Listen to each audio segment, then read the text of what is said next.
Imagine you're standing in a grocery store in America right now, not in 1970, not during the Great Depression. Right now in 2026, you pick up a carton of eggs and before you even reach the checkout line, a quiet anxiety creeps in. You do the math in your head. Rent is due. The electric bill came in higher than last month. You haven't been to the doctor in 6 months because you quietly decided you just couldn't afford it. And as you set the eggs back on the shelf, you think, how did it come to this? Here's the thing that should make every single one of us stop and pay attention. That moment is not happening to one person in one store. According to a landmark survey from the Century Foundation, 1 in 3 Americans skipped a meal to save money, and that number has gone up from 1 in 4 just months prior. Ms. Magazine simultaneously, 34% of Americans, that's 88 million people, say they are currently struggling or in outright financial crisis. Ramsey Solutions, and perhaps the most staggering truth of all, one that researchers at the Urban Institute just confirmed. Nearly half of people in American families cannot afford the true cost of living. Urban Institute, half of American families, with jobs, with paychecks, with roofs over their heads, cannot actually afford to live. So what is happening? What broke? And more importantly, which 10 expenses are quietly draining the financial life out of everyday Americans right now in 2026? That is exactly what we are going to break down today, one by one, with the real numbers, the real stories, and the real human cost behind each one. Because this is not just an economic story. It might already be yours. Welcome to State Across. Stay with us because what we're about to show you will change how you see America entirely. For generations, the American dream followed a familiar timeline. Graduate from school, land your first real job, save up for a down payment, and buy a small starter home before turning 30. It was almost a rite of passage, the moment when young adults officially stepped into stability and independence.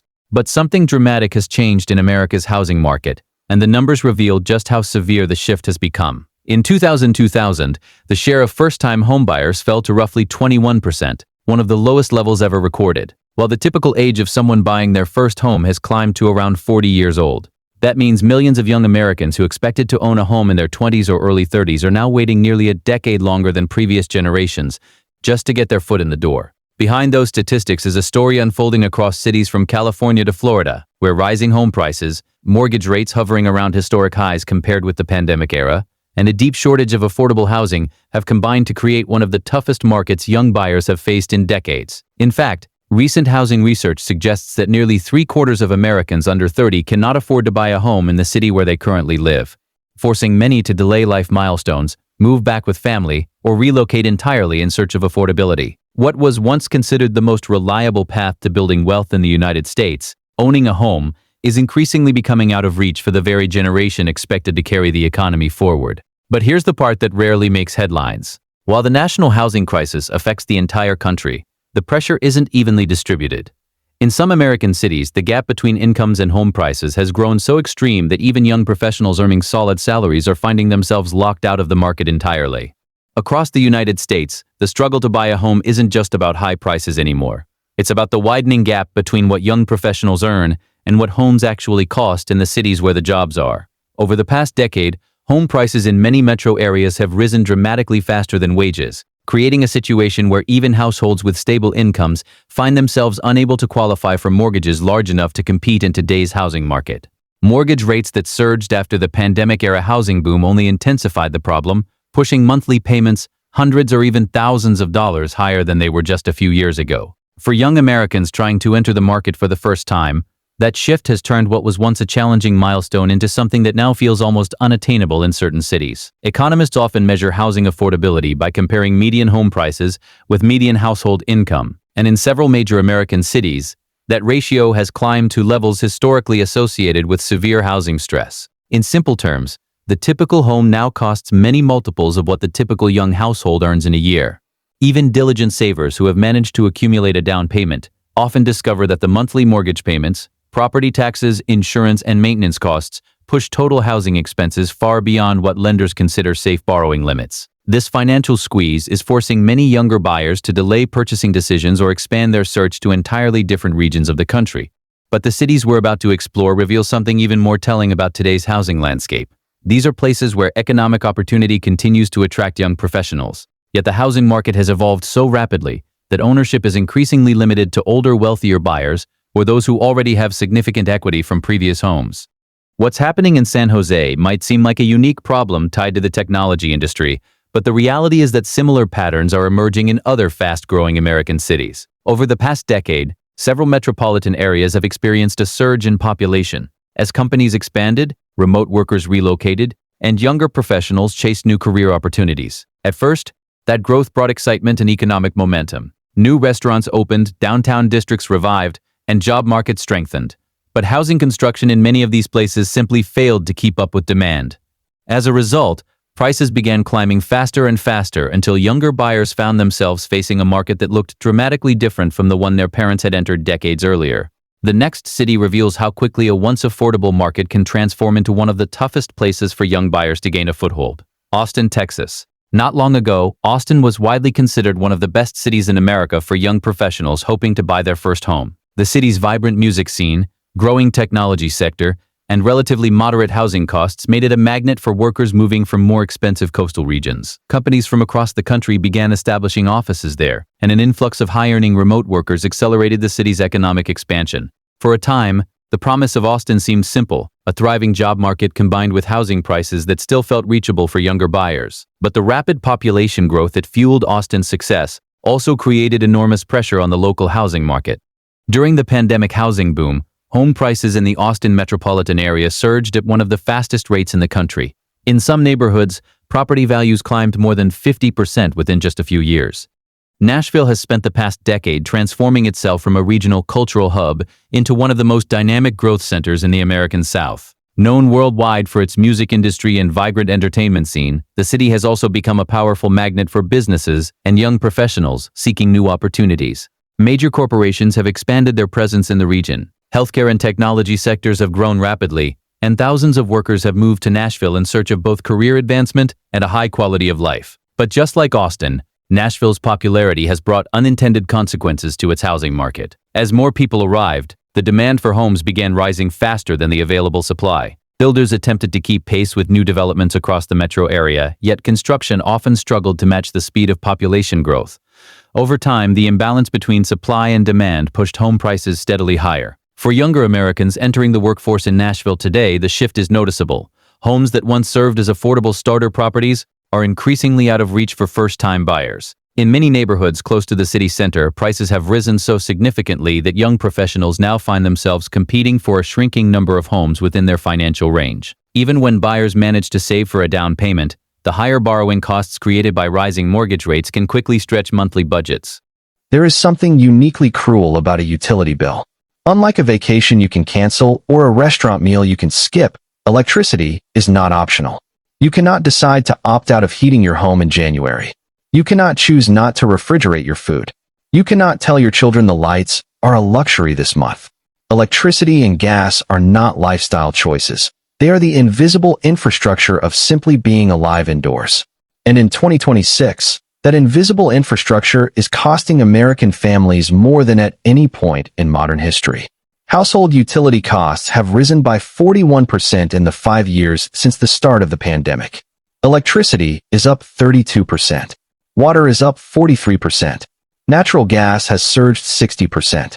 And right now, 17% of American households have fallen behind on their monthly electricity bills. Brookings, 17%. That means roughly 1 in 6 American homes is sitting with an overdue utility notice, quietly calculating how long they can hold on before the lights go out. These are not people who stopped caring about their bills. These are people who ran out of money before they ran out of month.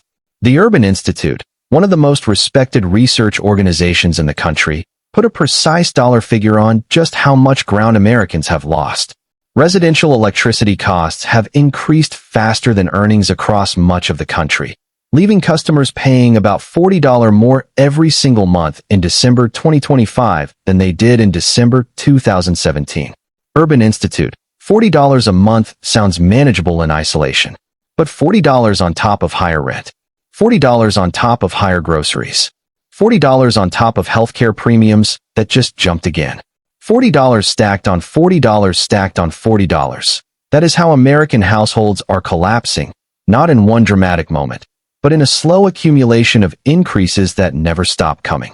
By now, one reality is impossible to ignore. The struggle young Americans face in buying their first home isn't simply the result of expensive coastal real estate anymore. It has evolved into a national affordability crisis, stretching from the Pacific Northwest to the Sun Belt and across some of the most economically vibrant cities in the country. Over the last decade, housing prices in many metropolitan areas rose far faster than wages, while mortgage rates increased sharply after the pandemic housing boom. The result is a financial squeeze that is reshaping how younger generations think about stability, wealth, and where they choose to build their lives. For many millennials and members of Gen Z, homeownership was supposed to be the foundation of long-term financial security. In previous generations, buying a home allowed families to build equity, accumulate wealth, and create stability for decades. But in several American cities today, that pathway has become significantly harder to access, even for younger workers with solid careers. The final cities on this list reveal just how widespread that challenge has become. Miami, Florida. Over the past few years, Miami has experienced one of the most dramatic housing transformations in the United States. Once known for offering relatively affordable living, compared with other major coastal cities, Miami has rapidly evolved into one of the country's most expensive housing markets. A surge of new residents, including remote workers, entrepreneurs, and investors, relocating from higher tax states, triggered an intense wave of housing demand that pushed home prices sharply upward. For young professionals already living in the city, the pace of that change has been difficult to keep up with. Home prices climbed significantly in a short period of time, while rising mortgage rates increased monthly payments even further. Tampa has become one of the fastest-growing housing markets in the southeastern United States. But that rapid growth has brought its own challenges.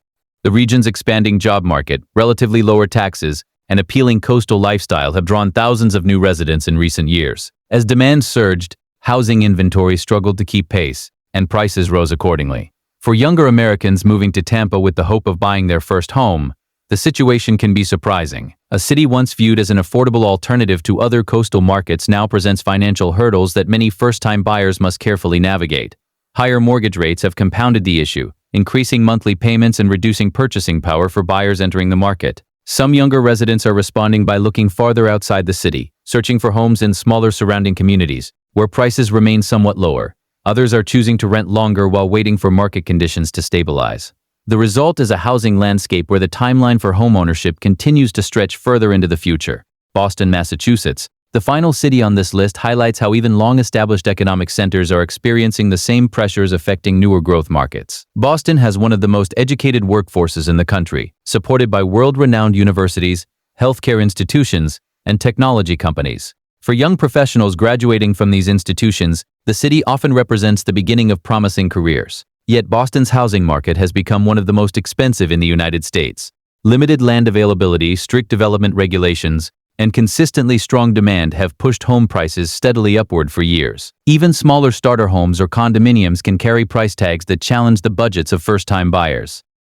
When you step back and look at these 10 cities together, a powerful story about America's housing market begins to take shape. In many of the country's most dynamic economic centers, the path to homeownership is becoming longer, more expensive, and more uncertain for younger generations. The combination of rising home prices, higher borrowing costs, and limited housing supply has created a financial landscape very different from the one previous generations faced when they bought their first homes. This shift doesn't necessarily mean the American dream of homeownership has disappeared, but it does mean the timeline for achieving that dream is changing. Many young Americans are adapting by saving longer, relocating to more affordable regions, or rethinking what their first home might look like. At the same time, economists and policymakers are paying close attention to these trends. Housing affordability plays a major role in economic mobility, community stability, and long-term wealth creation. As cities continue to grow and evolve, the challenge of making housing accessible for the next generation will remain one of the most important issues shaping the future of the American economy.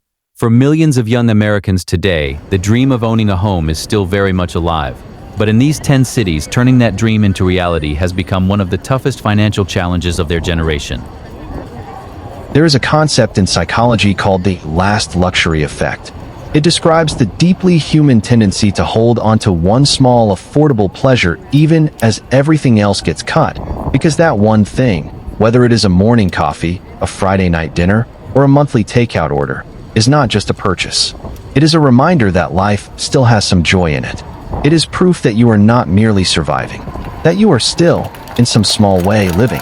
And what is happening to Americans in 2026 is that even those last luxuries, the smallest, most modest treats that people held on to through every other cut, are now being taken away too. And the psychological cost of that loss is something that no inflation report has ever found a way to fully measure. Over half of Americans, 60%, now say a week-long vacation is completely unaffordable. But the number that cuts even deeper is this. 49% of Americans say that simply going out to dinner is beyond their budget. Fortune, nearly half the country, unable to afford dinner at a restaurant. Not a luxury resort, not a Broadway show. Dinner. The kind of ordinary evening that previous generations considered a routine part of middle-class life. A birthday celebration, a Friday night out, a treat after a hard week, has become a financial stretch that roughly half of all Americans can no longer justify. That is not an economic statistic. That is a cultural loss of enormous proportions. Young parents specifically are making painful sacrifices just to occasionally afford a meal out. 21% have trimmed their restaurant budgets entirely, and 18% have stopped ordering food delivery altogether. Freshfruitportal.com. For a generation that grew up with food delivery as a normal convenience, the ability to open an app and have dinner at your door, watching that option disappear is yet another quiet signal that the life they expected to live is not the life they are actually living. Here is the thing about financial collapse that most people do not understand until they are standing inside it. It rarely arrives as one catastrophic moment. It does not usually announce itself with a single devastating bill or one impossible decision. Instead, it arrives the way water erodes a cliff, slowly, steadily, invisibly, until one ordinary day, something completely routine happens. A car breaks down. A tooth needs a root canal. A child gets sick and misses a week of school. Something that in a healthier financial environment would have been a manageable inconvenience becomes, instead, the final domino. The thing that tips everything over. And in 2026, that final domino is wobbling for more Americans than at any point in living memory, because the emergency savings that were supposed to catch people when life goes sideways have quietly, systematically disappeared. More than 2 in 5 Americans, 43%, cannot pay for a $1,000 emergency expense with their savings. And 1/3 of Americans say they do not have enough saved to cover even 1 month of living expenses. U.S. News and World Report, $1,000. That is a car repair. That is an emergency room copay. That is a broken furnace in January. For nearly half of the country, that amount, which most financial planners consider the absolute bare minimum emergency buffer, is simply not there. And the median emergency fund balance among those who do have one has dropped by half compared to just 1 year ago, falling to $5,000. Americans are not just failing to build savings. They are actively losing the savings they already had. Today, 54% of Americans are saving less for emergencies due to inflation and rising prices. And 43% say that if they lost their primary source of income tomorrow, they would be very worried they could not cover even 1 month of living expenses. Bank rate. Think about what 1 month means. 30 days of rent. 30 days of groceries. So where does that leave us? After 10 expenses, dozens of statistics, and one honest look at the financial reality facing ordinary Americans in 2026, what is the takeaway? It is this. What you have watched today is not a story about laziness or poor decisions or individual failure. It is a story about a system, a cost of living that has climbed faster than wages for years, a housing market that locked out an entire generation, a healthcare system that prices people out of their own health, a childcare crisis that is reshaping whether Americans choose to have families at all. These are structural problems. They are enormous, and they will not be solved quickly or easily. But here is what history tells us about moments like this one. Awareness matters.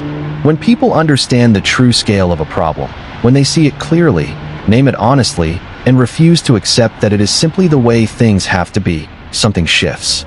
Not immediately, not without effort, but it shifts. The first step is always the same. Stop believing you are alone in this.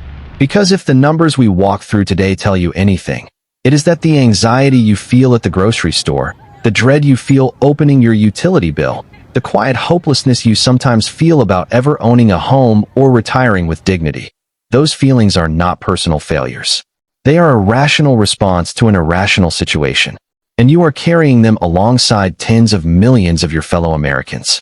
If this video gave you something, clarity, validation, information you can use, or simply the comfort of knowing that someone is paying attention to what real people are going through, then do one thing right now. Share it with someone who needs to hear it. Subscribe to State Across, because this is the kind of reporting we are committed to bringing you. Honest, factual, deeply human, and always on the side of the people actually living these stories. The numbers are real. The struggle is real. And so is the possibility that things can change. We will be here, watching, reporting, and making sure that the America that is actually being lived, not the one on the brochure, but the real one, never goes untold.